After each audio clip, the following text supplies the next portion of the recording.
The story begins when a ship catches fire and young Yukimaru takes little Fena Hauptmann to an escape boat. Her father tells her to go to Eden. She cries and cries. 10 years have passed and orphan Fena is living on an island which is sort of a brothel. Since she has reached her prime, she is being prepared to be presented to the person who will place the highest bid. She is so beautiful that she is the talk of the town. Even in a bar, people are discussing her price and about her bidder. One person says that Maxiver has paid the highest price for her. 2 old men are also listening to this conversation, and one can see that they are not liking it a bit. One of them says that they have to take action as soon as possible. Angie is Fena's friend, and she is brushing her hair. She says that Fena's silver white hair is heavenly, and she truly deserves the title white marginal. Fena says that she doesn't care about anybody. She only has feelings for Yukimaru. Angie is displeased. She says that Fena doesn't even know if Yukimaru is even alive or not. She discusses an escape plan with Angie, but soon she is taken to Maxsphere by 2 managers. Fena is planning to escape by tricking Maxsphere and then escaping from the 2nd floor, but her plan fails as at that night Maxsphere is on the top floor. So Fena stumbles below and pretends to have a stomach ache. Then suddenly 2 old men appear from nowhere and try to save Fena. Those men are the same that were previously seen in the bar.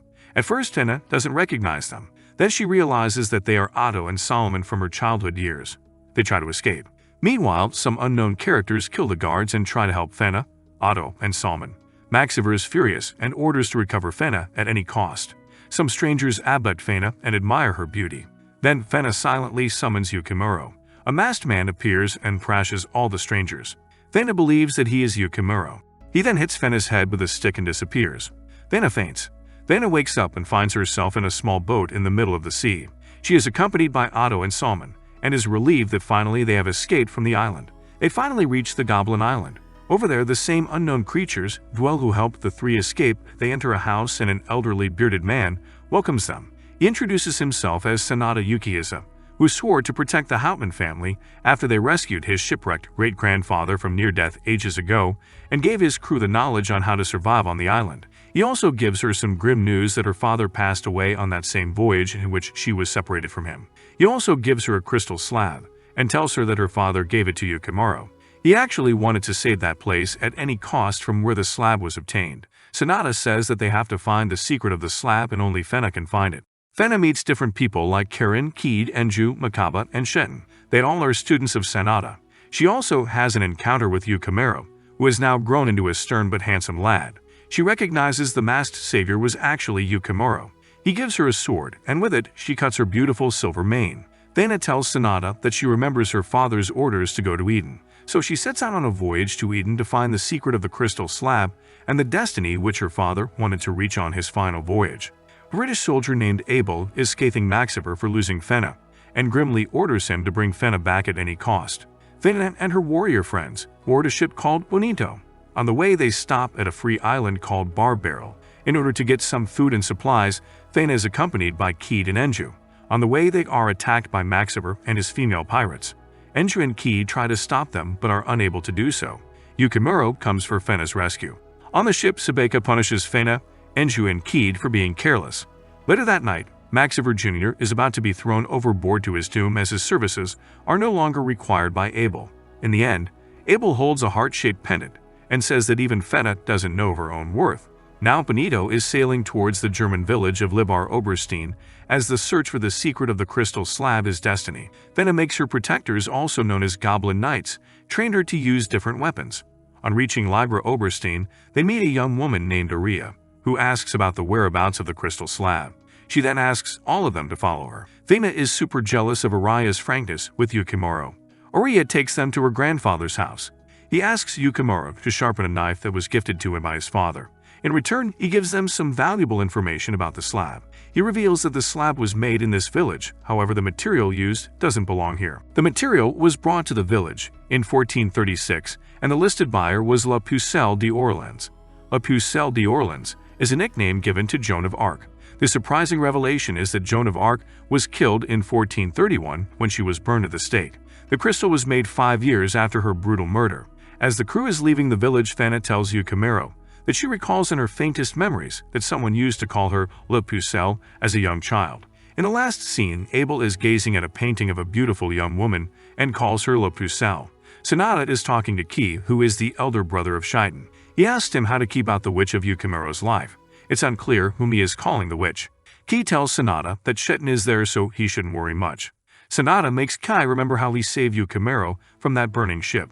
Shitten receives a message via a pigeon and the ship sails to Orleans, France. They then enter an underground buried temple, which seems dark and haunted. Grace O'Malley, who is a renowned female pirate, is stalking them along with her colleagues. When Fena is suddenly stormed with visions, she is entranced and follows the route like an expert. It seems as if she has known this place for so long. Fena's group soon reach a glowing altar with a space that fits the clear stone and try to find the next clue, while Fena wanders off to what appears to be the grave of Joan of Arc, where she is grabbed by one of O'Malley's subordinates. Just as the Goblin Knights decode the Roman numerals carved on the stone, O'Malley threatens them to hand over those coordinates, or they would kill Fena. Reluctantly, Karen hands them the papers and O'Malley kicks and batters her while snatching away both Fena and the numerals. She then explodes away the entrance, trapping the warriors inside. Tsubaki is awoken by the explosion while waiting on the ship. The Goblin Knights find themselves furiously trapped underground. Finally, Yukimaro finds some unexploded gunpowder and uses it to blast their way out. Meanwhile, O'Malley delivers Fena to Abel on his ship, the Blue Giant, but Abel refuses to pay her after noticing the cut on Fena's neck and red marks on her wrists. After O'Malley leaves, Abel tells Fena that he knew her mother and that she looks exactly like her. He also reveals a startling fact that the Goblin Knights are just using her. On the Benito, Shitten tells the others that the only reason Sonata has been serving the Hauptmann family was to find the location of Eden, where the Kusanagi sword, one of the legendary 3 sacred treasures of Japan, is supposedly kept. All the crew members revolt as they have found special attachment with Fena, but Shitten tells the crew that Key is coming personally to recover Fena, and they must return to Goblin Island or risk being branded as traitors. Despite this warning, Yukimaru decides to rescue Fena on his own. Back on the Blue Giant, after Fena and Cody have a conversation, a furious O'Malley confronts Fena because she had previously found the same blue heart pendant around her neck. She thinks Abel is taking far too much interest in Fena. Abel stops O'Malley before she can take Fena off the ship. O'Malley reluctantly returns to her own ship, but decides to attack the Blue Giant in revenge. Abel reveals to Fena the portrait of a beautiful woman with skin white as snow and hair as silver as platinum. It turns out to be Fena's mother. The crew, except Shitten, decides to save Yukimaro and Fena. Shitten says that he is bound by the laws of the island, but Mikado reminds him that he has always broken vows to save Yukimaro. He has always been so protective of Yukimaro. Also, Fena and Yukimaro are their friends. Shitten is mellowed. Grace O'Malley, out of revenge, attacks Blue Giant. The Blue Giant plants some cannonballs to the O'Malley's ship Rumble Rose, and the whole ship is devoured by raging fire. Yukimaro is out there in the sea looking for Fena. Fena gets disturbed when she sees the burning sea as tragic memories 10 years back come flooding to her when everybody in the ship was killed by a bunch of British soldiers. Abel's crewmen try to throw Fena in deep waters, but Fena summons Yukimaro, and in a blink our hero Yukimaro is here to save his lady love. But then Abel appears and shoots Yukimaro a number of times and he gets injured. Yukimaro recognizes Abel from the attack on France, Fena's father's ship, as he collapses from his wounds. Then the rest of the Goblin Knights appear to save Fena and Yukimaro and bring them back to Benito II. The Benito II sails to Port Chao in Morocco, making it just in time to get Yukimaro to a doctor and takes the bullets out of his body. Shitten calls Fena a witch for her role in nearly getting Yukimaro hurt twice in a span of 10 years.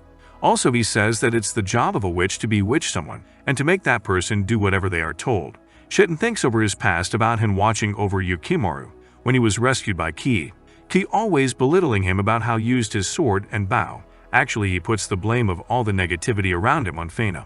One day he is sitting all alone and in depression when Fena arrives and tries to talk to him. She doesn't want Shitten to think she is a witch because she doesn't have a broomstick or a black cat, and also she's really pathetic in using a bow arrow.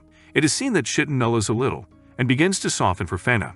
Eventually, Yukimaru wakes up thinking his legs were not moving and thwarting Fena over her head after he failed to wake her up gently. Fena and Yukimaru have a conversation on the roof, and Fena confides in him that she is confused of who she is and is afraid of moving forward. Yukimaru tries to assure her, and he swears that he will protect her and keep her safe. Then he kisses her hand. Fena falls backwards, shocked over his gesture. Elsewhere, Abel is painting a still life of a bowl of fruit with Helena's portrait behind him and promises her that they will meet again soon. Abel is completely obsessed with Helena and how he is crying hysterically as he remembers his past. He was wandering alone in his garden when he met a beautiful young maid named Helena. He ardently fell in love with her, but fate had other plans. Helena had gotten pregnant with the king, then eloped with the king's butler Franz, Fena's father, while carrying the king's daughter. She is then caught and given a death sentence. Helena told Abel about her wish to return to Eden, offering Abel a chance to reunite with her if he somehow came across her daughter. The next day, Helena was burned at the stake. Meanwhile, in the present, Fena begins humming an old tune, and Yukimaru remembers the lyrics of her secret song. Fena realizes the lyrics depict her travels so far, but in reverse. Realizing the song title vice versa is another clue itself. Fena and Yukimaru combine the song with the coordinates found carved into the stone and reveal the secret path to Eden. Fena and her crew tow their ship according to the revealed coordinates, where they come across a remote island rising out of the ocean. Abel gets news of Fena's whereabouts, and he instructs the captain of the Blue Giant to head to the coordinates in question. The twins discover a cave behind a waterfall and follow the path to a huge chamber full of treasure from around the world. However, Fena is suspicious if this treasure was the Eden her father died for. Shitten walks into another room where he uncovers the name Yasuke on a door. Fena wanders off with Yukimaru to a different room where they find a lattice stage with an isham written in the middle. After removing her boots, Fena begins dancing on the stage and ignites a system revealing the real gate to Eden. Yukimaru is completely smitten by her when she swirls, but unlike Abel, doesn't lose his composure. The Blue Giant also reaches the island as Abel and his crew stoop on the island, as Fena and Yukimaru find their way to a completely parched vessel. Shitten finds a chest probably containing the Kusanagi sword. Suddenly, everyone finds out that Yukimaru and Fena are missing. Suddenly, a ferocious Abel arrives at the doorway to the treasure room with the Royal Navy crew behind him. When the greedy captain of the Blue Giant runs to grab the treasure, Abel shoots him in the back and dares to do the same to anyone else. The Goblin Knights and the Blue Giants begin battling each other as Abel slips away to find the true entrance to Eden. Abel finds Yukimaru and Fena, but he visions them as Helena and Franz as he is still in the state of trauma. Out of fury and jealousy, he starts shooting at them, but Yukimaru cuts off Abel's shooting arm. Abel also stabs Yukimaru in the chest and injures him again. Suddenly, a hallucination of Helena appears behind Abel, and he imagines himself rising to heaven as he faints from severe injuries. In the end, however, Abel is dead, finally united with the obsession of his life, Helena. Franz appears before Fena, then changes form into Cody, calling himself an observer of her story. The observer changes again and again between Franz and Cody's forms as it tells Fena that she is the maiden of choosing who must choose between letting the world continue as it is or resetting it with only herself and a few other pure souls. In both scenarios, her memories will be washed so that she doesn't feel the pain of her choice. The island of Eden starts to shatter and everything is crumbling. Teary-eyed Yukimaru tells her that he will go beyond at any length to find her again. Suddenly, Yukimaru wakes up on a beach where Fena is standing in the water. Fena is completely changed. Instead of having a platinum-silver mane, she has wavy and dark hair. Also, she doesn't remember anything. The Goblin Knights bring whatever treasure they could in their ship. The crew decide to take Fena on a journey in quest of restoring her memories. Fena receives an item from Key, reunites with Solomon, Otto, and Angie, walks by 3 of the Rumble Rose members, and sees 2 kids resembling Abel and Helena. Lastly, Yukimaru confesses his true love to Fena.